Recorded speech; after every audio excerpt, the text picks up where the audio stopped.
maalintii arbacadii ee shalayto ayaa markii ugu horeysay Somaliland iyo Soomaaliya ay si ka fool ah ugu kulmeen daartan inaga dambaysa. dadka reer Somaliland iyo Soomaaliyaba ayaa wada hadalladan waxay sugayeen muddo ka badan 20 sanadood. markood inaan u mahad celiyo dowladda UK iyo European Union iyo Norway oo arintan aad noola shaqeeyay. waxaan kale toon rabaa inaan salaam shacabka Soomaaliyeed meel kasta joogaan. waxaan rabaa inaan sheego maanta waxa weeye muddo 20 sanadood markii ugu horeysay oo si official ah soo hor fariistaan xukuumadda Soomaaliya ka jirta TFG-da iyo Somaliland oo ay si official u bilaabaan inay wada hadlaan ayadoo ay ahayd 2 maalmood dood dheer oo socotay. waxaa isla soo gunaanaday inay noqoto markii ugu horeysay oo la furo wada hadal. waxaan runtii ku dhamaaday hadalkaas afkarad fiican iyo faham aad u wanaagsan si fiican baan la isu fahmay.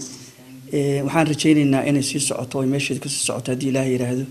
waxaan rabnaa inaan ku baaqno shacabka Soomaaliyeed meel kasta joogaan inay kaalin ka geystaan international community labaduba ay kaalin ka geystaan sidii loo wadi lahaa arintaas oo loo socodsiin lahaa. waxaa ahayd dadka meesha isugu yimid laba technical committee ah oo ay kala hogaaminayeen dhinaca Somaliland maxamed Cabdullaahi uu hogaaminay dhinaca dowladda TFG-da anigu aan hogaaminay oo laga wada hadlayay qaabkii loo abuuri lahaa wada hadalka iyo ajendayaasha qaabkii loo sadgarayn lahaa wada hadalku sii socon lahaa. sidaad ogtihiin qodobada meesha soo baxay waxaa kamid ah in madaxda sare ay arintan ay review ku sameeyso ka bacdina ay endorsement u sameeyaan. waxayna ahayd runtii moment aad u fiican. waqti fiicanna waa isu helnay oo aan si fiican wada hadli karno. meel fiicanna waa waa joognay. run ahaantii anaga wada faraxsan bay noo dhamaatay. waxaan rajaynayaa Ilaahay ka rajaynaynaa inay noqoto arrin talaabo fiican noqota oo sii socota. waqti badanna inay qaadan doonto u malayn maayo laakiin waxaan is leeyahay waxay u baahan tahay in meesha ay joogto laga sii wado. waxaan rajaynaynaa wixii anaga dhinacayaga ah inaan u diyaar garowno qaabkii aan kaalin uga geysan lahayn. aad iyo aad baan u mahadsantihiin. bismillaahi raxmaani raxiim. marka ugu horeysa waxaan jecelahay in aan halkan mahadnaq uga soo jeediyo dowladda Britain, dalka Norway iyo ururka midowga Yurub oo runtii hawl wanaagsan ka galay martigelinta iyo taageerada kulankan wada hadalka ah ee labada maalmood u socday halkan Somaliland iyo Soomaaliya. waxaan aragnaa inuu yahay kulan wada hadal ah oo maanta bilaabmay maaha mid dhamaaday. waxaan rajaynaynaa in wada hadalladaasi ay muddo socdaan lagana gaaro natiijooyin wanaagsan oo labada geesoodba waxtar u leh. kulankani wuxuu kulan horodhaca sidii hore loo sheegay nuxurkii ka soo baxayna waxa akhriday Sali oo ka tirsan wasaaradda arrimaha dibadda. waxa ka soo baxay 8 qodob oo leedin qaybin tali doontaan beesha caalamka iyo Somaliland iyo Soomaaliyana la wada siin doono.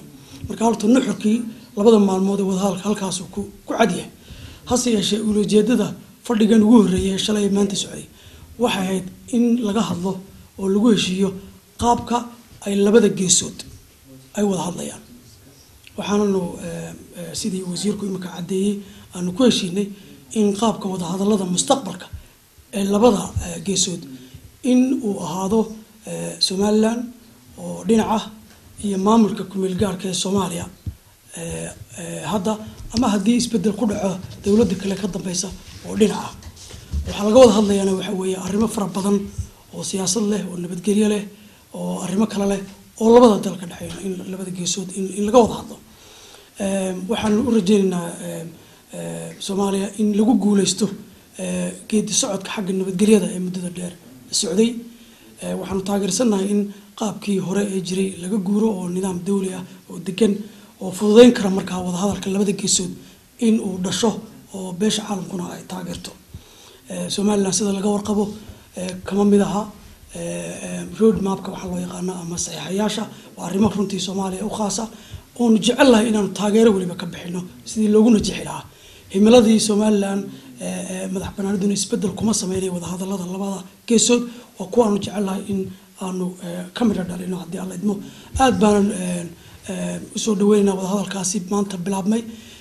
waa wada hadal sidaan sheegay hore u socon doona waxaanu jecelahay beesha caalamku inay taageero imika ay ka bixisay iyo mid ka badanba ay ka bixiso si labada geesood ay danaha khaaska u ah iyo arrimahooda ay uga tashadaan oo ay ku dhameystaan si wanaagsan oo nabadgelyo ah. labadan guddi ayaa ahaa guddiyo farsamo oo soo qaabeynaya ajandaha ama qodobada marka ugu dambaysa laga soo doodayo waxaana ka soo baxay 8 qodob oo tibaaxaya.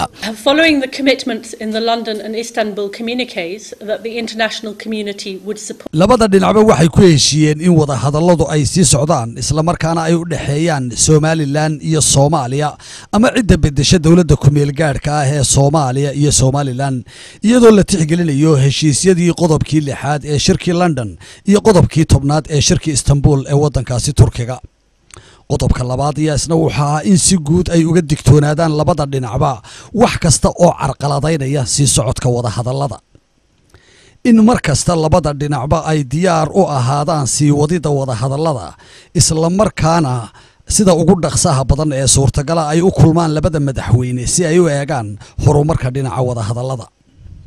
waxay isku raaceen inay si weyn ugala shaqeeyaan beesha caalamka dhinacyada horumarinta iyo kaalmada aadminimo ee ay u baahan yihiin shucuubta Somaliland iyo Soomaaliya. waxay isku raaceen inay si wada jira ula dagaalamaan argagixisada kooxaha xag jira iyo dhagar qabayaasha halista ah ama dhagaraha halista ah. waxay isku raaceen in lala wada dagaalamo burcad badeeda iyadoo lagula dagaalamayo badda iyo bariga intaba fal dhagareedada kale ee ka dhaca badaha kalluumaysatada sharci darrada ah iyo wasakhda iyo sunta lagu aasayo badaha iyo bariga intaba inay si wada jira uga soo wada horjeestaan. waxay kale oo ku celiyeen inaan la kordhin karin waqtiga dawladda ku meel gaarka ah ee ku eg 20ka bisha August. maanta halkan lagu soo gabagabeeyay shirkii ugu horeeyay ee Somaliland iyo Soomaaliya si toos ah u dhexmara oo dhexmarayay laba guddi oo ka kooban min 5 xubnood oo qolana ay ka timi Hargeysa qolana Muqdisho. Ali Ahmed Rabi, Ali Sayo, Home Cable TV, Kent, UK.